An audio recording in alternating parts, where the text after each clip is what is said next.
Bonjour à tous, bonjour à toutes. Alors effectivement, me revient la lourde tâche de devoir synthétiser tous ces riches échanges. Effectivement, on a vu plein de belles pratiques, plein de beaux retours. Alors simplement pour vous resituer rapidement ce qu'on fait nous chez Signe de Sens. On est une association en fait basée à Lille. On a en fait nos 15 ans cette année. On est une quinzaine de personnes. Et nous, notre métier en fait, c'est de concevoir des solutions pédagogiques qui vont permettre de rendre accessible l'information, les apprentissages, les contenus, la culture aux personnes porteuses d'un handicap psychique, sensoriel ou bien cognitif. On travaille pour ça avec des professionnels du médico-social, des professionnels de la culture, des professionnels du monde de l'entreprise, du monde de l'administration. Et avec eux, en fait, et pour eux, on intervient en conseil, en accompagnement, en formation, en solutions toutes faites, pour pouvoir justement favoriser l'inclusion de chacun et faire en sorte que toute personne puisse prendre part et puisse être citoyen de ce monde. Donc, quelques exemples de solutions qu'on a mises en place. On a créé, c'est l'un de nos plus gros projets, il y a une dizaine d'années, Elix qui est un dictionnaire français langue des signes française, dans lequel vous allez retrouver la définition d'un mot et le signe d'un mot. Et tout ça favorise bien sûr l'inclusion, l'accès en fait à la lecture pour les personnes qui sont sourdes. On a déployé également Ben le Koala qui est un petit personnage, un compagnon qui est là pour apprendre en fait les gestes du quotidien aux enfants qui sont porteurs de troubles du spectre autistique. Et ça, j'y reviendrai après, mais c'est un bel exemple en fait de design. On a créé également Info Accessible, qui est un site web, en fait, un démonstrateur qui montre comment on peut organiser l'information de façon à ce qu'elle soit accessible facilement, à la fois du point de vue du contenu, du point de vue du parcours, encore une fois pour les personnes en situation de handicap. Voilà, et donc ces quelques solutions montrent la façon dont on travaille, c'est-à-dire que finalement, de manière assez systématique, les solutions qu'on crée, on les crée d'abord en fait pour répondre à des besoins. Pour répondre aux besoins en fait, des personnes en situation de handicap. Et finalement, en répondant aux problématiques qui leur sont posées, et les problématiques qu'elles rencontrent, on crée des solutions qui au final sont utiles à tout le monde. Et ça, c'est l'un de nos points forts en fait, dans notre façon de travailler. C'est que finalement, toute cette expertise qu'on met à disposition sur le terrain, en créant des solutions vraiment avec les utilisateurs, et pour elles, et bien finalement, elle bénéficie à tout le monde. Et là-dessus, c'est vraiment ce qu'on a pu voir ce matin, simplement pour rentrer dans le sujet du design. Un mot de vocabulaire, to design en anglais, ça veut dire dessiner en fait, ça veut dire concevoir. C'est pas le bel objet super, la belle table Ikea qui est très design et qui est très belle.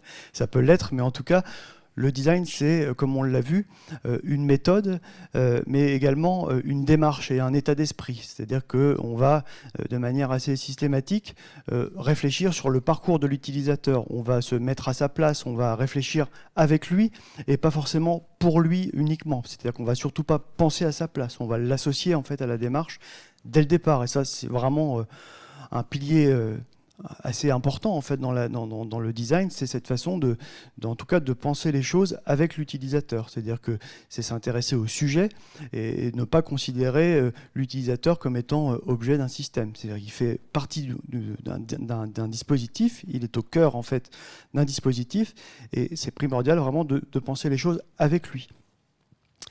Une autre façon d'appréhender le design, c'est, alors ça a été dit ce matin également, c'est se faire rencontrer le concepteur et l'utilisateur. Ça, c'est également, Eric en a très bien parlé tout au long des échanges, c'est vraiment se mettre à la place d'eux. Une autre façon aussi, c'est de pouvoir décloisonner et travailler ensemble. On l'a vu avec le témoignage ici de la Fondation Opal, c'est pouvoir donner à chacun les moyens de créer des formations, des petits tutos qui vont pouvoir être diffusés en fait à tout le monde. Donc voilà un peu de manière très rapide ce qu'est le design en fait et la manière dont on peut l'utiliser pour vraiment agir en faveur de l'inclusion. Il se trouve que le secteur du médico-social n'a pas... C'est assez récent finalement le design comme méthodologie dans les conceptions de solutions. Et on voit bien que ça remonte très très haut, puisque certains d'entre vous l'ont peut-être vu.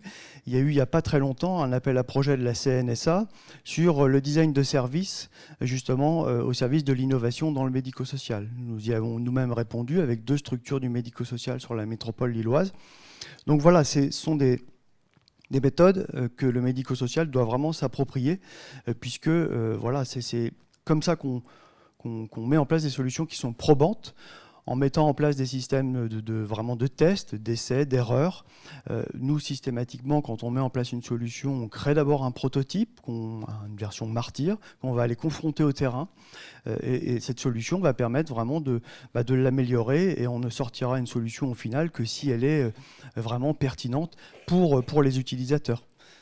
Donc, voilà en quelques mots sur la méthode. Ce qui est important aussi, et ça a été dit ce matin, c'est de ne pas confondre en fait la solution et l'outil.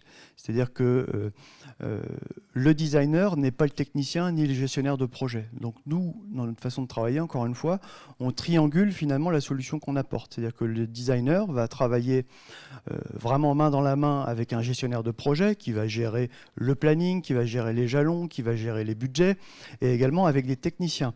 Et en fait, ce triangle-là fera que vraiment tout ça est très bénéfique. Le designer, c'est quelqu'un qui est là pour créer une solution qui parfois va être très très créative, et ce n'est pas le boulot du chef de projet ni celui du technicien.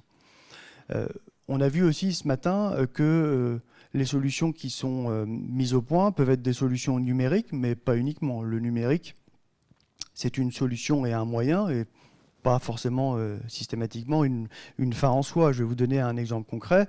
Ben le koala dont je vous parlais, ce petit personnage, c'est une chaîne YouTube, et cette chaîne YouTube, elle est encapsulée dans un site web et également dans une application mobile qu'on peut emmener partout. Et les petites vidéos vont apprendre aux enfants en fait à se brosser les dents, se laver les mains, faire ses lacets, tous ces gestes en fait qui vont les rendre autonomes au quotidien.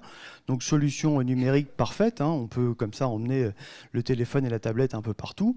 On a mis au point une autre solution qui s'appelle Billy la brouette. Billy la brouette, c'est quoi en fait? C'est une brouette pédagogique, enfin une mallette pédagogique sous la forme d'une brouette qui permet en fait d'amener les enfants vers la lecture, les enfants qui sont en difficulté de lecture. Et cet objet, il est tout sauf numérique. C'est une brouette qui peut se promener dans la bibliothèque et la médiathèque, et qui va permettre d'organiser en fait une chasse au trésor autour du livre, et donc de créer une animation ludique autour du livre pour vraiment permettre aux enfants qui ont des difficultés de lecture, avec ou sans handicap, de pouvoir se réapproprier le livre, et puis aussi aux médiathécaires et aux bibliothécaires, de pouvoir se réapproprier son métier. Donc vous voyez, les solutions sont numériques, mais bon, faut pas croire que le numérique va vraiment sauver le monde, quoi. C'est encore une fois un moyen et pas une fin en soi. Donc voilà, très, très rapidement, les échanges ont vraiment été très très riches, et moi ce que je trouve génial, c'est que dans tous les témoignages, je sens beaucoup d'entrain, beaucoup d'envie de faire, et encore une fois, on voit bien que la pratique et la confiance, elles ne se décrètent pas, et c'est vraiment petit à petit, morceau par morceau, en commençant petit, avec les équipes, en associant tout le monde, qu'on peut réussir à mettre en place des solutions pratiques, et des solutions surtout qui sont pertinentes et qui servent. Ça, on s'en rend compte. Le design, c'est vraiment une démarche qui s'apprend et qui nécessite du temps à mettre en place. Ce que vous avez fait là, ici, du point de vue de la méthodologie, la manière dont vous avez posé la problématique du comment on fait pour justement permettre aux personnes de se former sans toutes ces perturbations du téléphone, du collègue, etc. On crée des salles où finalement on peut sortir et puis pouvoir s'isoler pour se former. Et tout ça, c'est le fruit d'un regard sur le terrain. On s'intéresse à ce qui se passe sur le terrain, quoi. Et on se met à la place d'eux. Ça, c'est vraiment, en tout cas, le fil rouge. Et donc, j'aurais simplement terminé en disant que nous, chez Signe de Sens, ce qu'on dit, c'est que on dit souvent qu'il faut mettre l'innovation au service du handicap. Nous, on a tendance à faire l'inverse, à mettre le handicap au service de l'innovation. Parce que quand on s'intéresse vraiment aux stratégies mises en place par les personnes en situation de handicap, la manière dont elles contournent une problématique, la solution qu'elles mettent en œuvre pour trouver une réponse au problème qu'elles rencontrent, et finalement, quand on apporte une réponse, on améliore le service pour tout le monde. Et quand on travaille sur les problématiques d'accessibilité, finalement, on améliore le service pour tous. Donc cette diversité, elle est constitutive vraiment du monde dans lequel on vit. C'est une vraie richesse, et il faut surtout s'en servir. Alors, bien sûr, il y a des situations qui sont malheureusement irréversibles, mais en tout cas, intéressons-nous aux problématiques de la diversité, aux problématiques du handicap, trouvons des solutions qui répondent vraiment aux problèmes rencontrés, et on améliorera le sort, j'allais dire, de la société dans son entièreté.